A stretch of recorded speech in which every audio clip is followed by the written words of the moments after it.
तो जो दिल्ली वालों के पर्चे क्या है, इस पे तो एफआईआर दर्ज कराएंगे हमारी पार्टी। जितना भी झूठा प्रचार चल रहा है सोशल मीडिया पर, एक एक कर करके उन पे एफआईआर दर्ज होगी।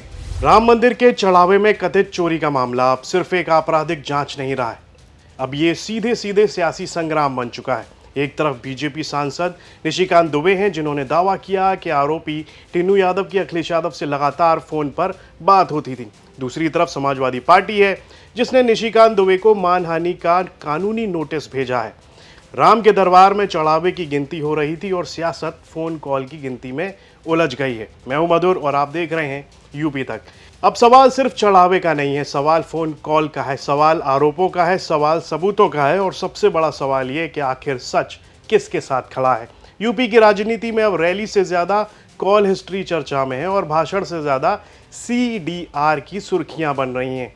बीजेपी पूछ रही है, अगर फोन पर इतनी बातचीत हुई तो किस बात पर हुई? क्या सिर्फ पहचान थी या कोई और रिश्ता था? वहीं समाजवादी पार्टी कह रही है कि अगर आरोप हैं तो सबूत भी सामने रखिए, सिर्फ बयानबाजी से किसी को दोषी नहीं ठहराया जा सकता।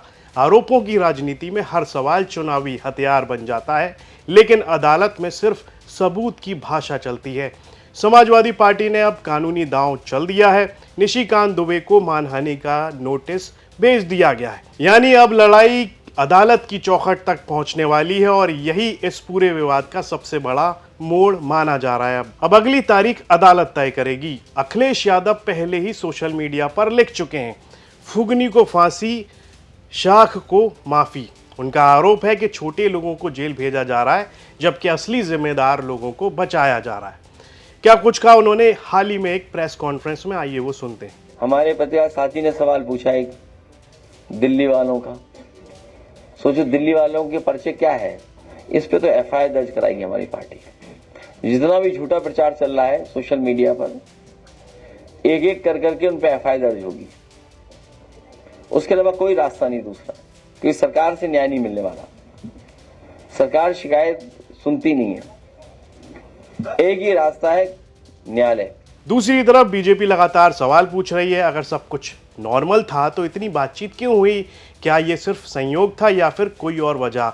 इन सवालों के जवाब जांच के दायरे में हैं। राजनीति में सवाल पूछना आसान है, लेकिन जवाब देना और जवाब साबित करना दोनों अलग अलग बातें हैं। अब सवाल ये भी उठ रहा है, क्या फोन कॉल होना ही किसी साजिश का सबूत है या फिर बिना जांच पूरी हुए सिर्फ राजनीतिक आरोपों के आधार पर माहौल बनाया जा रहा है? यही सवाल अब पूरे विवाद का केंद्र बन चुका है। आज की राजनीति में फोन की घंटी कम, सियासत की घंटी ज्यादा बज रही है। अब लड़ाई चढ़ावे की कम, चरित्र हनन की ज्यादा दिखाई दे रही है।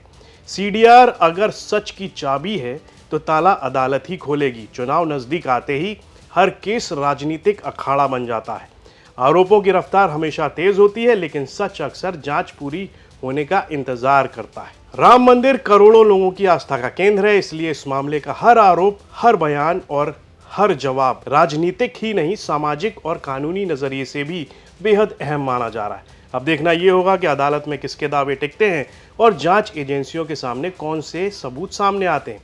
तब तक सवाल भी जिंदा है, सियासत भी जिंदा है और सच्चाई का इंतजार भी है। ये खबर लखनऊ से हमारे सहयोगी समर्थ श्रीवास्तव ने भेजी थी। इसे लिखा है मैंने, यानी मधुर ने। इस पर आपकी क्या राय है? कमेंट बॉक्स में लिखकर हमें जरूर बताएं और यूपी से जुड़ी तमाम खबरें देखने के लिए आप देखते रहिए यूपी तक।